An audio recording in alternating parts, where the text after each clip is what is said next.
It's just full-on green lang siya with splashes of silver. But contrary to what most people believe na this is kumbaga, a kind of pothos plant, this is actually not an epipremnum. Pwede talaga siyang mabuhay. Hindi kayo mahihirapan sa kanya. It's one of the easiest houseplants ever. Hi plant fam, this is Ayn and welcome back to my channel. So for today's video, we are going to have another plant focus video, and today what we're going to talk about is the SCINDAPSUS Pictus Exotica, which is this plant that I have right here. So ayan siya guys.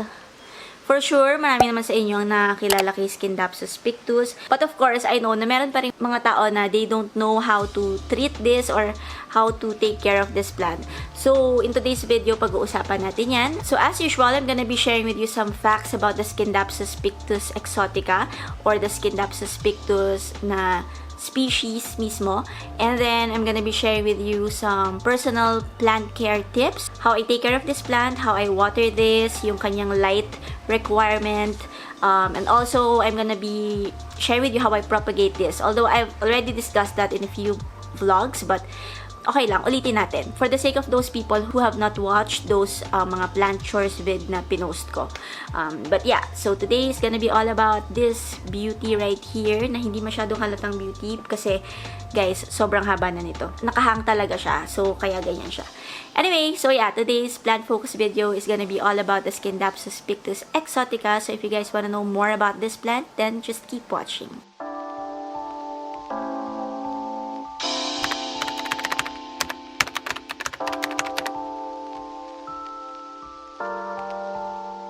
First things first, alam ko may mga tao na mas kilala nila to sa pangalang Silver Satin Pothos, and yeah, this is one of the common name of this plant is actually Silver Satin Pothos. It's also called a silver vine, I believe. But contrary to what most people believe na this is kumbaga, a kind of pothos plant, this is actually not an epipremnum. The SCINDAPSUS is actually a different genus from epipremnum. So, magkaiba sila. Pero for some reason nga is, natawag na ito na silver satin, and until now, tinatawag pa rin natin siyang silver satin. Siguro nakasanayan na lang, and that's why, you know, people just call it like that, even though the genus of SCINDAPSUS and epipremnum have been, you know, classified as different genus.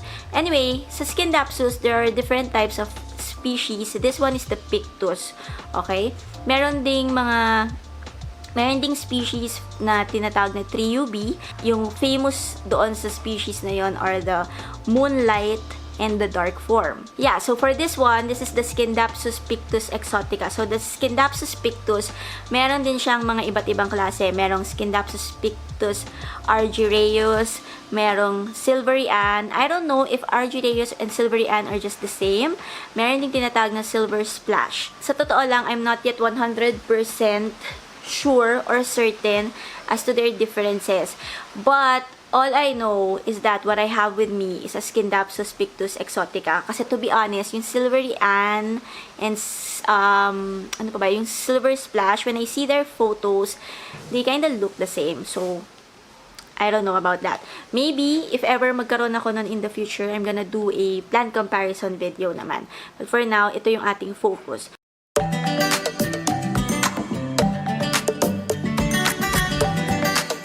So, saan nga ba ang origin ng mga SCINDAPSUS pictus or SCINDAPSUS plants? So, ang SCINDAPSUS is native to warm and humid regions such as the places and the regions here in Asia. Like Sumatra, Bangladesh, Philippines, Thailand, Malaysia, ayan. And other nearby regions. So, doon endemic or doon native itong mga SCINDAPSUS na plant. Just like the epipremnum aureum, the SCINDAPSUS is also part of the Raceae family, of course.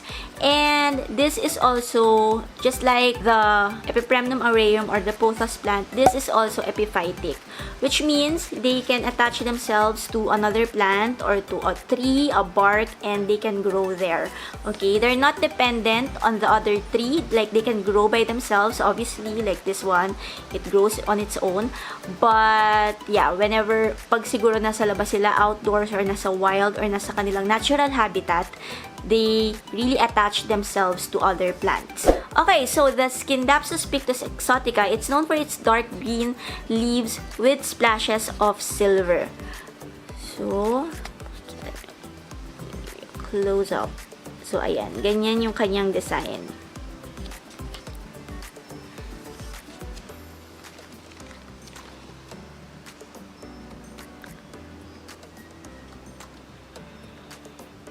You see? Now, what makes this different from a silvery Ann or an RG Reyes, kung tama ba yung pronunciation ko, is that the exotica, it does not have a border na silver. Usually, yun yung pinaka-determining factor or yung pinaka-different sa kanila. As you can see, yung leaves nito, it's just full-on green lang siya with splashes of silver sa kanyang body. So, wala kang makikita na talagang border na silver. Meron siyang onting silver, not as noticeable and hindi kasing kita kagaya nung sa silvery Ann. This plant is obviously a vining plant and nagte-trail talaga siya as you can see. So, this can be displayed by hanging as a hanging plant, just like how I do it.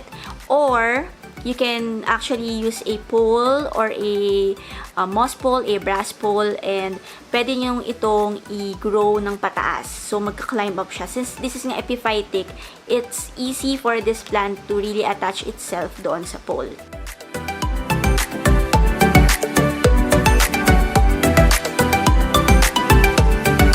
Okay, so now that we are done with like the characteristic and the basic facts about this plant, I'm just gonna be sharing with you how I actually take care of this plant. How I manage to keep this as long as this. Like, super long na nito, guys.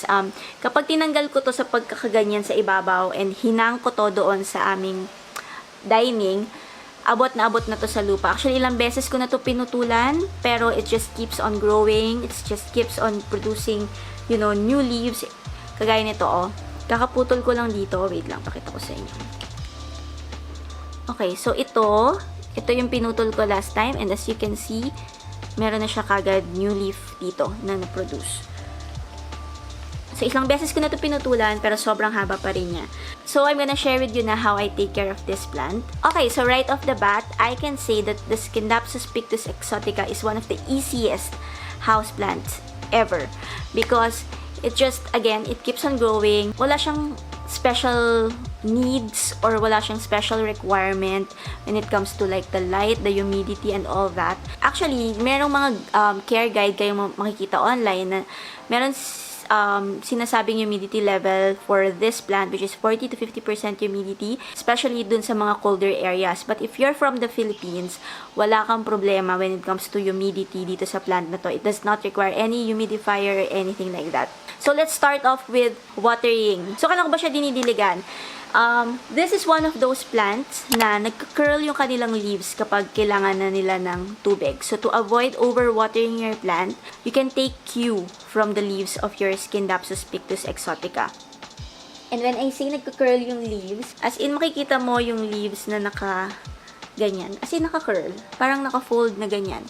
Okay? So, pag nakita mo na medyo naggagano na yung leaves nung iyong plant, then yun, kailangan na niya ng water. Also, you can check the soil. So, if the topsoil is dry already, around 3 centimeters, I think. Or, you can dip your finger. If dry na siya ng mga half of your finger or itong hole na to, then you can water it already. Again, this is just to avoid overwatering your plant kasi most of the time, well, not most of the time, alam naman natin na overwatering yan ang common cause of death among plants, diba? So, just to avoid it, yun na lang, take cue from the leaves and from the soil.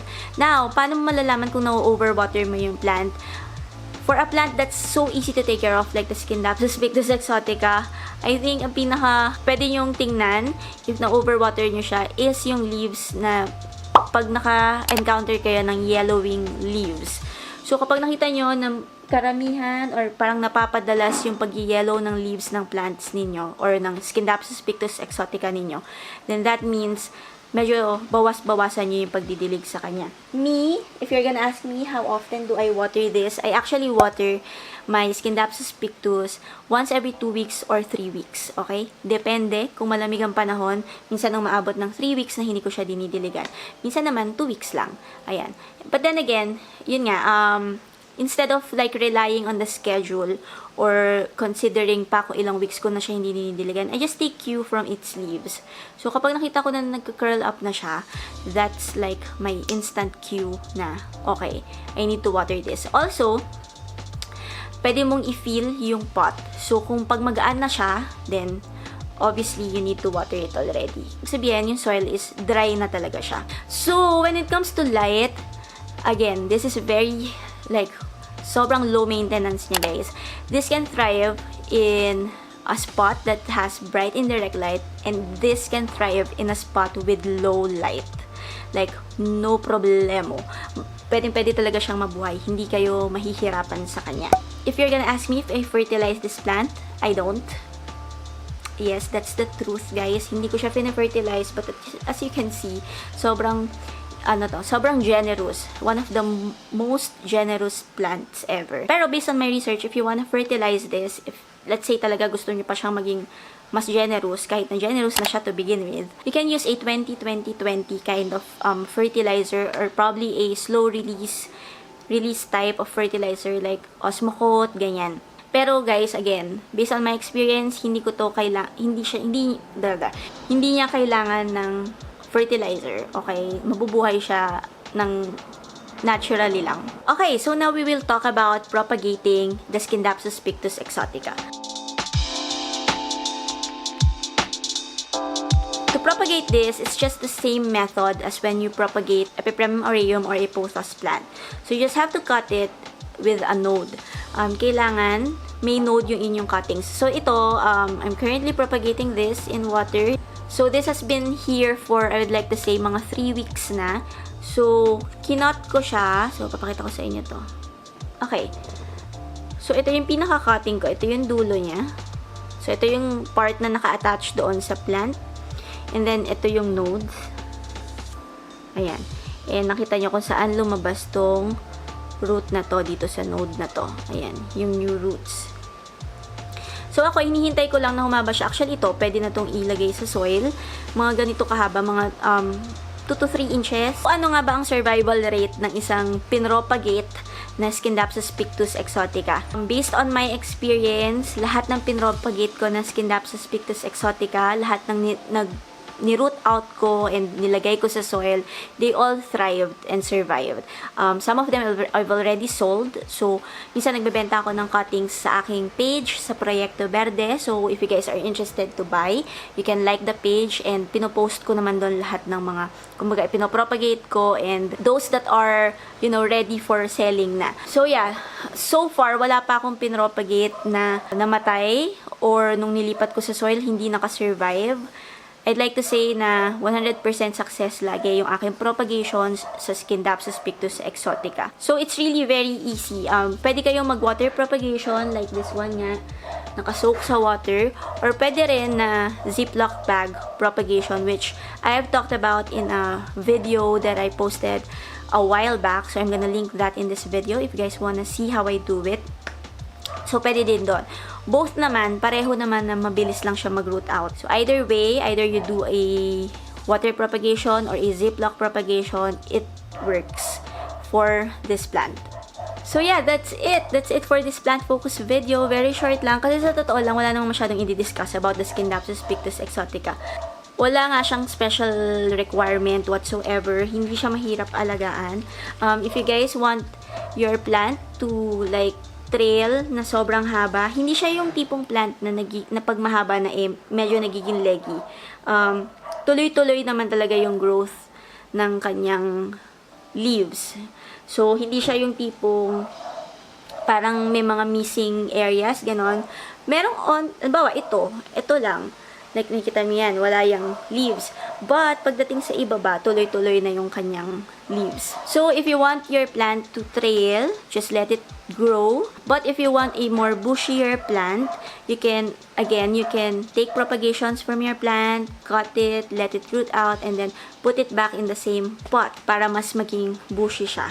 But, for me, I'm okay with this kasi gusto ko talaga ng mga trailing and cascading plants. And yun, I guess that's it for this video. Hope you guys find this video helpful and interesting. And sana meron kayong kahit panong bagong natutunan kung meron man about SCINDAPSUS Pictus Exotica, especially if you're a new plant parent and you still don't know if you can manage this. I'd say that this is 100% beginner friendly. Okay, so if you're a beginner and you're thinking about getting a SCINDAPSUS Pictus Exotica, then I'd say go for it, girl. Go for it. So yun lang, guys.